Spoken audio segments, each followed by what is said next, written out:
Bonjour, nous sommes le vendredi 15 mars 2024. Vendredi 15 mars 2024. On a des éclaircies, oui, bon, le temps commence à se réchauffer. Bon, je veux dire, c'est après tout ce que nous avons connu comme plusieurs mois d'humidité, de nébulosité, de bruine, de brouillard, de brume. La bruine, le brouillard, l'humidité, voilà, la nébulosité, euh, du vent frais. Bah, c'est tout ce que nous avons connu jusqu'à présent. Enfin, ici, c'est deux trois jours-ci, il fait un petit peu deux jours, deux trois jours-ci, il fait déjà un peu meilleur. Bon, on a des éclaircies, mais avec un ciel qui, bon, qui ne s'annonce pas comme étant, je veux dire, clair dans sa direction. C'est-à-dire dans le sens où on ne sait pas ce qui va se produire en cours de journée. Il y a des nuages qui s'agglutinent par moment. On se demande si ça ne va pas former voilà, des nuages plus agressifs.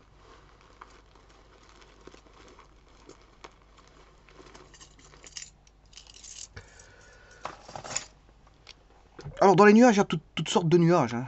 Il y a les cumulus, cumulonimbus, voilà, il y a toutes sortes de types de nuages. Bon, encore faut-il les connaître, parce que tout le monde ne connaît pas, je veux dire, la, la on va dire, l'apparence nuageuse. Et la dénomination des apparences nuageuses, tout le monde ne la connaît pas. C'est pas parce qu'on dit cumulus que les gens vont comprendre ce que c'est que les cumulus. Voilà, il faut avoir des photos et ça s'apprécie par, je veux dire, comparaison par photo, hein. On peut donner des définitions, mais c'est vague. Chacun aura son interprétation de la définition. Autant voir des apparences photos pour entrevoir qu'est-ce que c'est que voilà, les types de nuages qui sont présents. Et alors bon, ici, on a quand même c'est des éclaircies, mais il y a des formations de temps en temps de nuages qui passent, qui sont un peu plus sombres, un peu plus, je veux dire, plus massives. Ouais, c'est plutôt un passage plus massif de nuages. Bon, donc le ciel y vit, hein, le ciel y vit. Bon, il y a tous les jours des passages nuageux. Tant que la Terre tourne et tant que je dirais des vapeurs dans l'air, c'est normal que qu'on ait des nuages. Encore heureusement, encore heureusement. Oh, ceci étant dit, on demande ici l'intégrale de pi sur 3 à pi demi de la différence, enfin de l'inverse du sinus. De l'inverse du sinus. Alors, quand on demande de calculer une intégrale, ça signifie deux choses, hein. La première, c'est que vous sachiez calculer la primitive. Parce que bon, on ne calcule pas des intégrales, je veux dire tout azimut. On apprend à calculer les primitives. Quand on est habile dans le calcul de primitives, qu'on a vu quand même pas mal de structures d'intégrants. Qu'est-ce qui fait l'intégrale? C'est l'intégrant. Qu'est-ce qui fait que vous allez attaquer l'intégrale? C'est l'intégrant. C'est l'intégrant.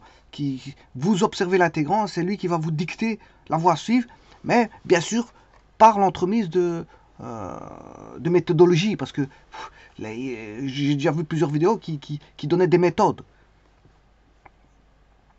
Alors quand vous avez des fonctions trigonométriques, on va chercher les formules trigonométriques pour essayer de réduire la structure trigonométrique ou de ramener à des intégrants facilement calculables.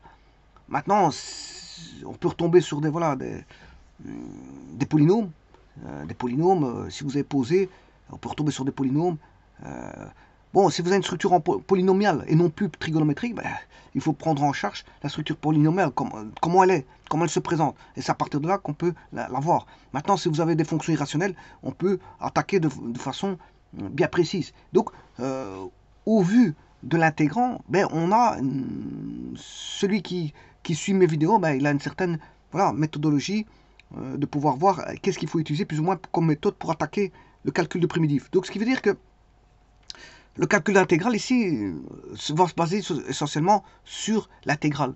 Puisque le calcul de primitif, vous êtes censé savoir le faire puisque l'intégrale est un cran au-dessus de la primitive. On apprend d'abord les primitives et puis on apprend, je veux dire, la justesse. Parce que il n'est pas difficile de calculer une intégrale, il suffit de calculer la primitive et puis on remplace par voilà, les valeurs, on fait une soustraction de valeurs. C'est pas difficile, mais c'est pas la difficulté ici qu'on juge ou qu'on préjuge, c'est de la justesse. Il faut trouver la juste valeur. C'est pas de se dire, oui, moi je sais le faire, bon, mais le problème, après, il donne une valeur qui n'est pas bonne. Non, ça veut dire que il faut s'habituer à donner une justesse dans les valeurs de calcul intégral. Et c'est ça qu'on demande ici. Bon, bien sûr, en ayant la connaissance de la connaissance de la, voilà,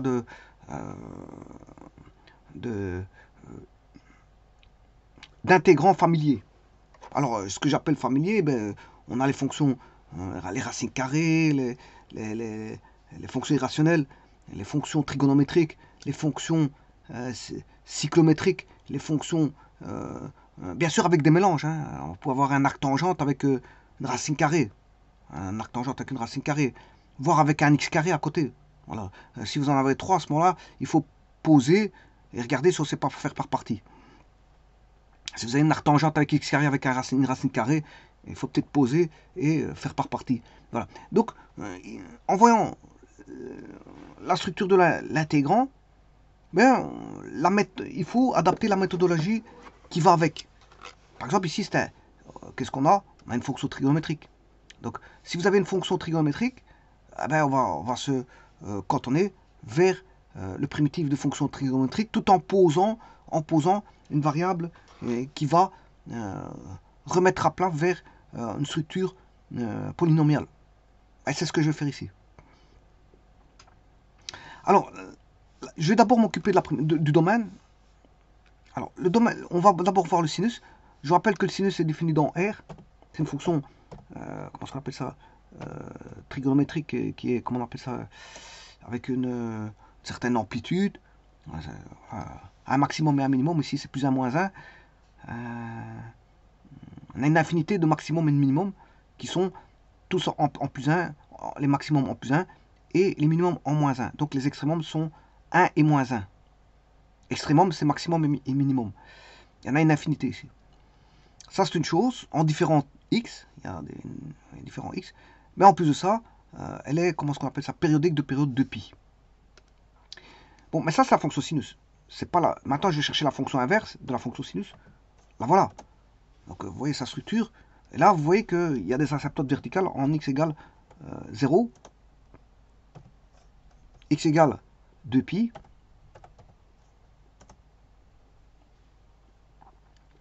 x égale pi, x égale moins pi,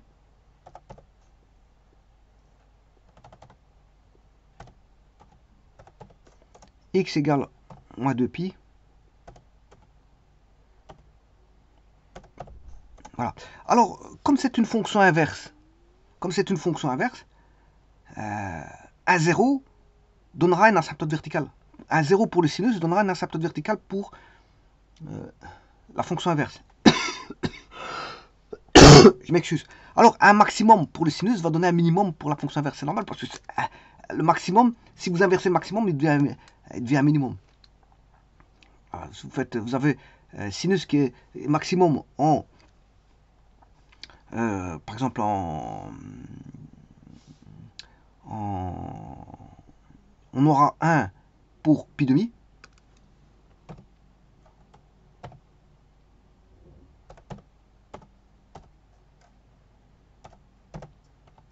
Voilà. Mais pour la fonction inverse, ben on aura un minimum. On aura un minimum. Le minimum sera en plus, pi demi 1. Donc, si vous voulez, on peut étudier la fonction inverse du sinus par l'entremise de l'étude du sinus. Vous faites l'étude du sinus et comparativement, vous regardez comment va évoluer la fonction inverse du sinus. Donc, ce qui veut dire ici, le domaine, ouais, bon,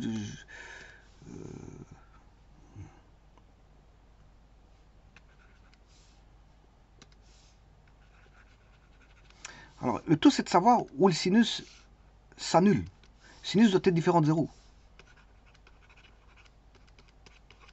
Alors, je vous rappelle, le sinus, c'est sur l'axe des Y.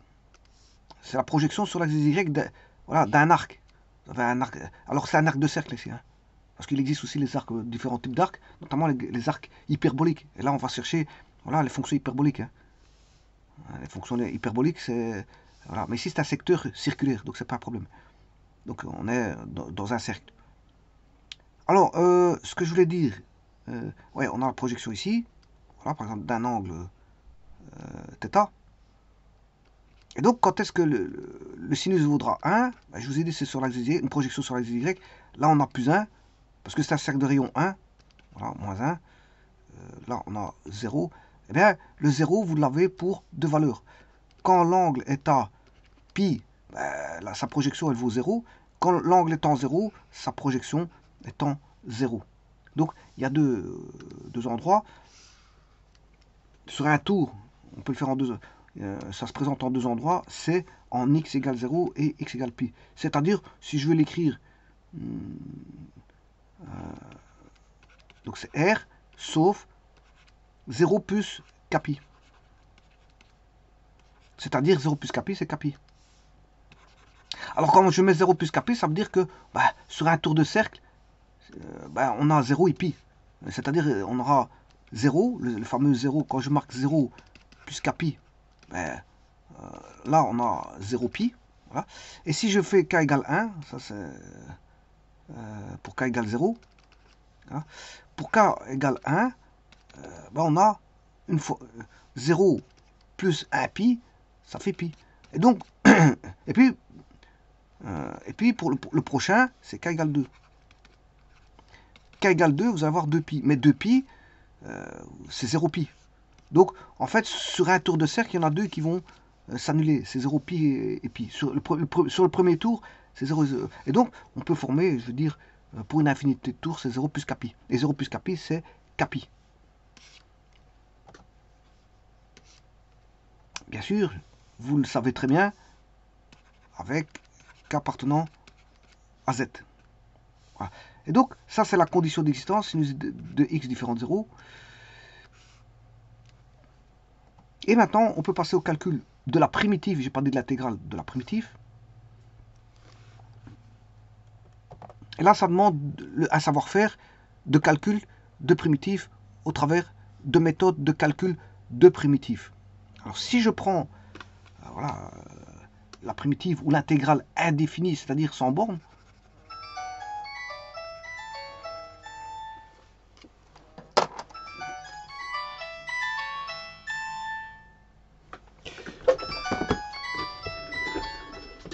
je m'excuse.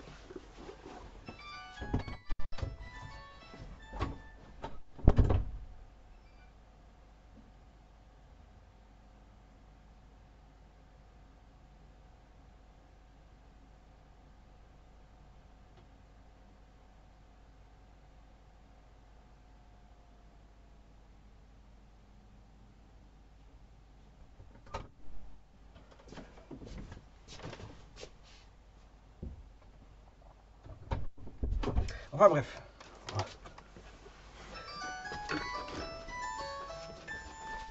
Je m'excuse.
Oui, je m'excuse.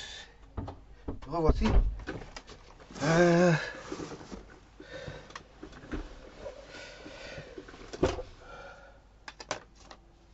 Donc, je disais que il faut calculer un primitif.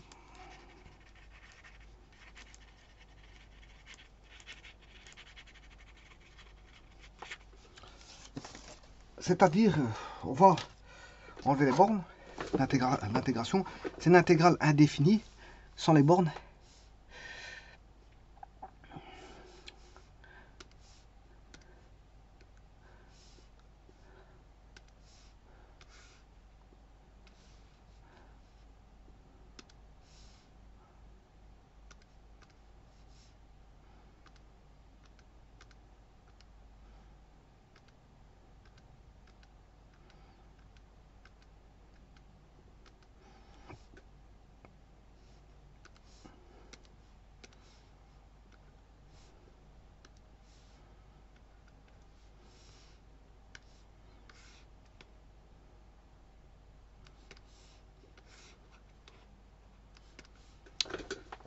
Eh bien, ici, pour calculer cette primitive-ci, bon, il y a des méthodes d'intégration. Donc, celle-ci est simple parce que il suffit de multiplier par le sinus au numérateur et au dénominateur. Donc, on multiplie par 1, et 1, c'est sinus x sur sinus x.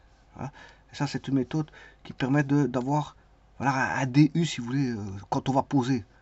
Quand on va poser. Voilà. Alors, bien sûr, qu'est-ce qu'on va poser? On va poser ici, si on a sinus x dx, j'ai mon du, le tout c'est d'avoir le u. Alors, qu'est-ce qui peut donner un sinus? C'est un cosinus. Or, ici, au dénominateur, j'ai un sinus carré de x. J'ai un sinus carré de x. Donc, pour avoir un cosinus, il est assez simple. En faisant appel aux formules trigonométriques, sinus x dx sur 1 moins cos carré x. 1 moins cos carré x. Alors, vous posez u égale cosinus x. Le du, c'est moins sinus x. Et donc, on retrouve facilement notre du. Parce que, voilà, enfin, je dirais même moins du. On a moins du sur 1 moins u carré. Voilà, 1 moins u carré.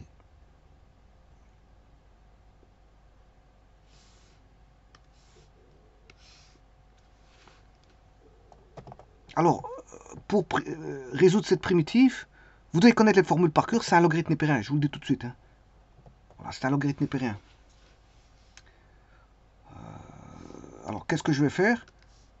Le moins, je vais l'exploiter pour changer le 1 moins u carré en u carré moins 1. Là, vous savez très bien qu'on va avoir a sur u moins 1 plus b sur u plus 1. Voilà, avec un 1 qui est ici. Ce qui veut dire que a fois u plus 1 sur u moins 1 fois u plus 1 plus b sur u moins 1 fois u plus 1 fois u moins 1. Il y a une autre technique, hein. Bon, je l'ai déjà montré plusieurs fois, mais bon, si je le fais par les fractions, ça va très vite. Je pose u égale 1. Si je mets 1, ben, j'élimine le b et il restera 2a égale 1. Donc a vaut 1 demi. Voilà, le a ici, il vaut 1 demi. Alors l'autre, si je pose u égale moins 1, je fais tomber le a, il va rester moins 1 c'est moins 2b égale 1. Donc b vaut moins 1 demi. Donc le b ici vaut moins 1 demi. Donc là, la primitive, elle est toute trouvée. Il y a une autre technique. Hein. Il y a une autre technique, voilà, je ne le fais pas ici. De toute façon, on va trouver plus 1 demi, moins 1 demi. Et donc, on aura 1 demi ln de u moins 1 moins 1 demi de ln de u plus 1 plus k.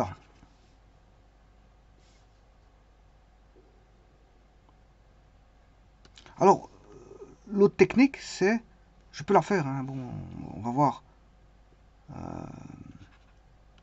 U-1 sur U plus 1, on aura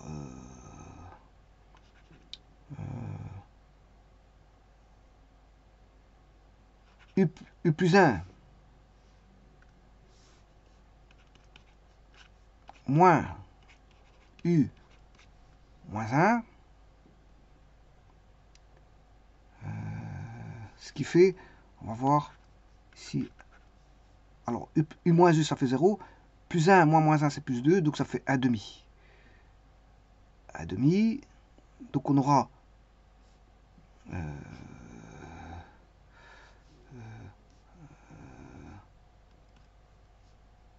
1 demi sur 1 sur U moins 1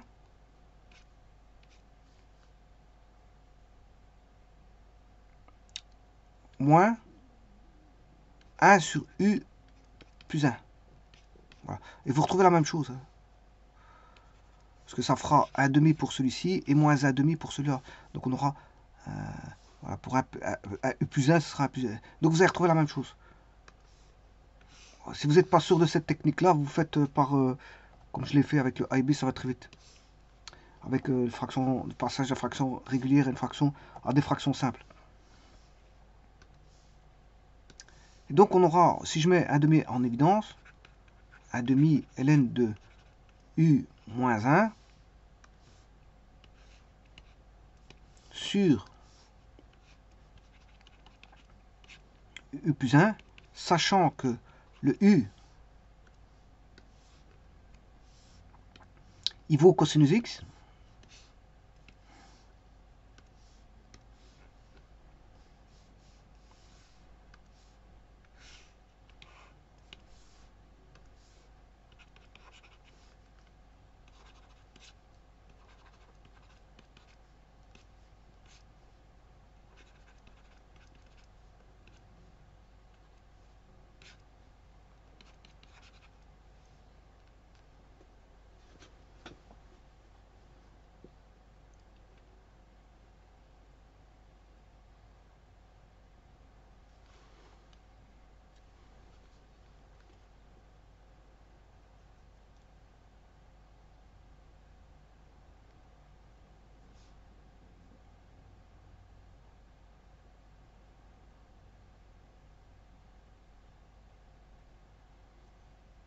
Bon, ça je peux faire autrement, par une formule trigonométrique. Hein.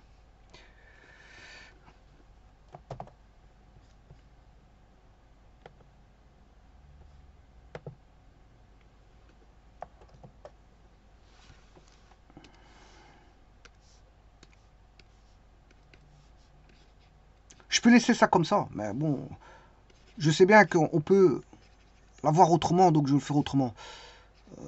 Cosinus x plus 1, exposant 1 demi.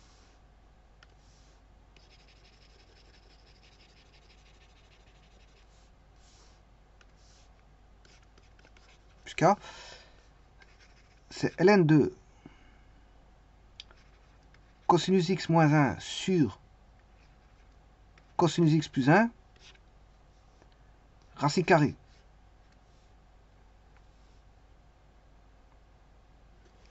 Racine carrée.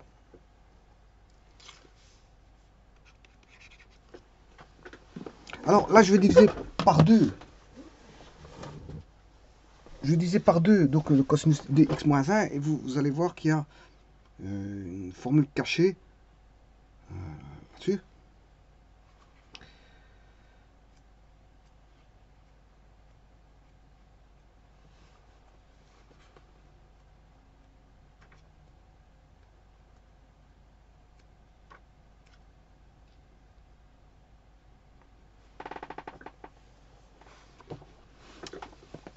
Bon, avant de faire ça, je vais diviser par x moins 1 sur moins 2. Non, je peux faire par 2. Par 2.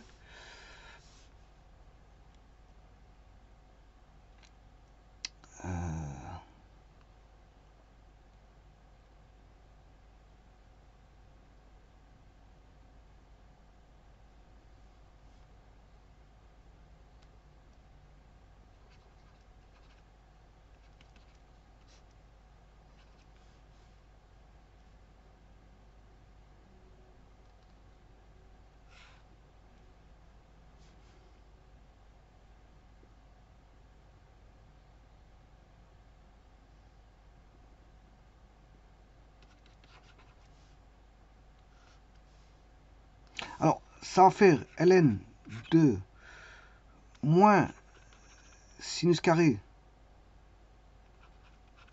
de x sur 2 sur...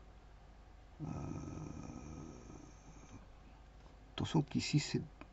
ouais, je divise par 2, par 2. Donc, je vais obtenir directement le cos carré.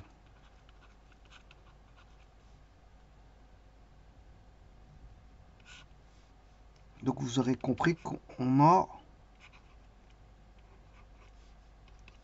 le ln.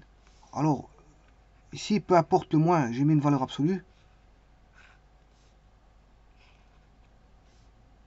Je prends l'opposé.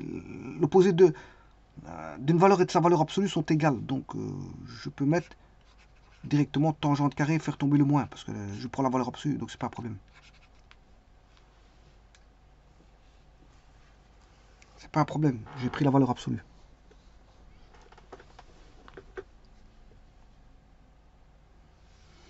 Bon, ceci termine le calcul de la primitive.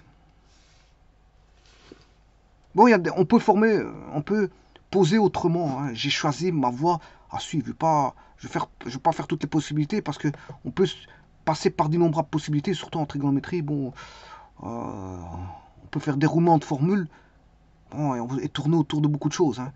Je veux dire, ce n'est pas la seule méthode pour résoudre cette primitive. Il y a d'innombrables méthodes. Hein. J'ai choisi ma voie. Bon, elle était simple. Elle était simple. Alors, maintenant, bien sûr, on n'a pas plus qu'à, parce que c'est une intégrale.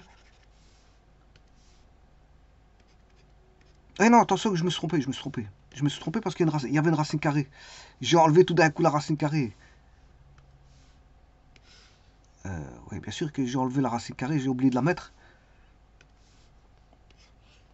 Donc il y a une racine carrée ici, n'oubliez pas. Tout comme il y a une racine carrée ici.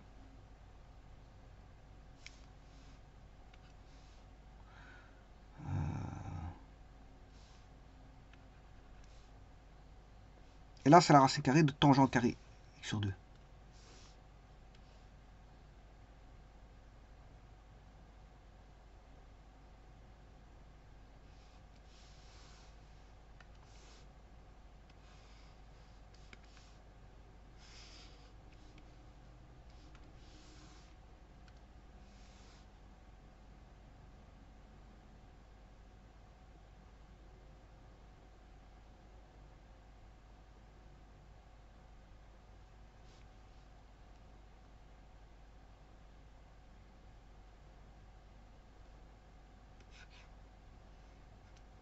Ce qui fait tangente x sur 2.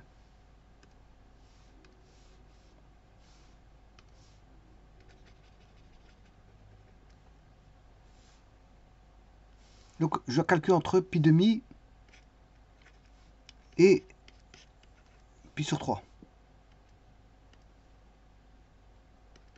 Et c'est là qu'il faut connaître les formules. C'est ln de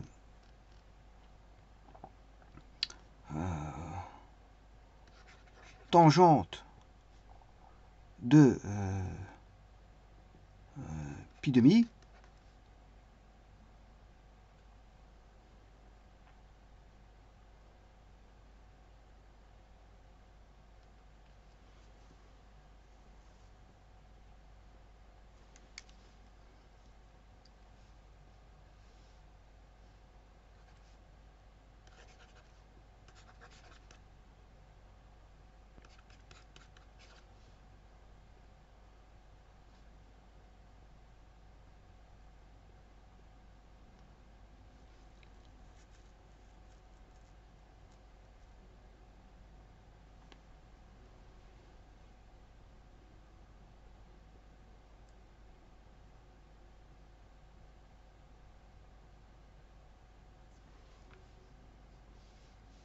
Attention qu'ici c'est pi demi divisé par 2. Donc c'est pi sur 4. Et l'autre c'est pi sur 3 divisé par 2. C'est pi sur 6. Voilà, là c'est bon. Parce que pi sur, là, sinon j'avais un petit problème. Maintenant il est résolu. Alors en tangente de pi sur 4, tangente de pi sur 4 de 45, ça fait 1. Et ln de 1 ça fait 0. Moins tangente de pi sur 6 c'est racine 3 sur 3. Donc il va rester moins ln de racine 3 sur 3.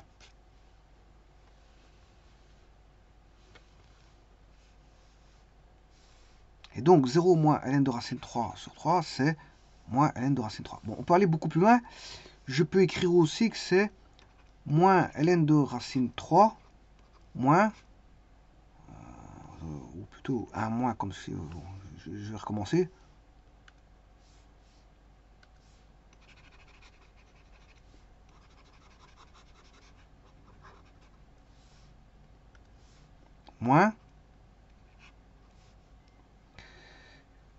Moins ln de 3, ce qui fait moins ln de racine 3 plus ln de 3, c'est-à-dire c'est ln de 3 moins ln de racine 3. Voilà que vaut la valeur. On va vérifier tout de suite par GeoGebra.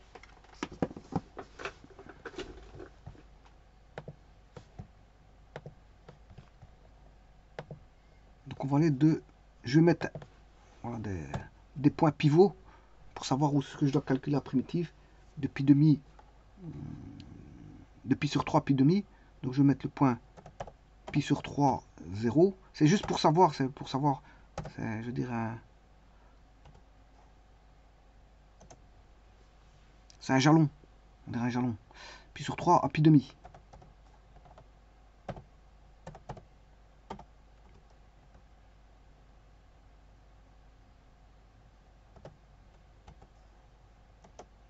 C'est juste là. Donc on va faire...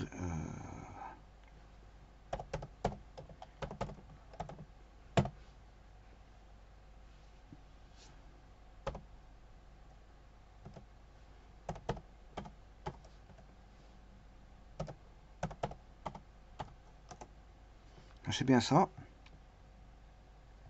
Alors je vais retirer la fonction sinus, bien sûr. Je vais faire un zoom.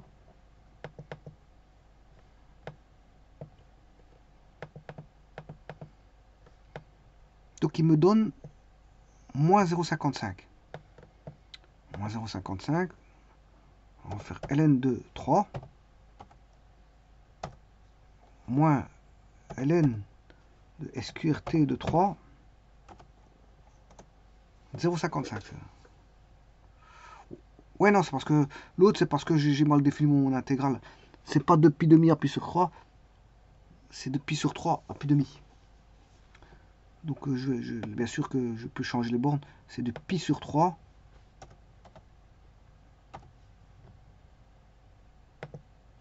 à pi demi.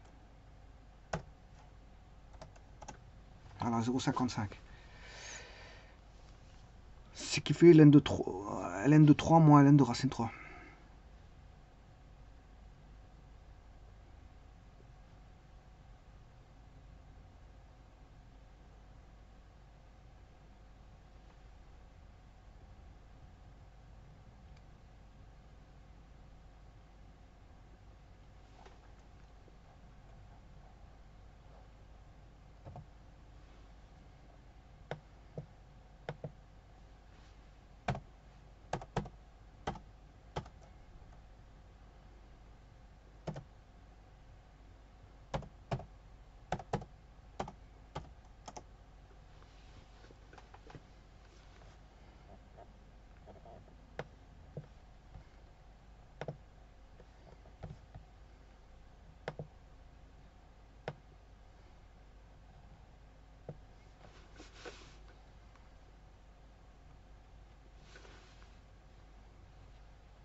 Je vous remercie.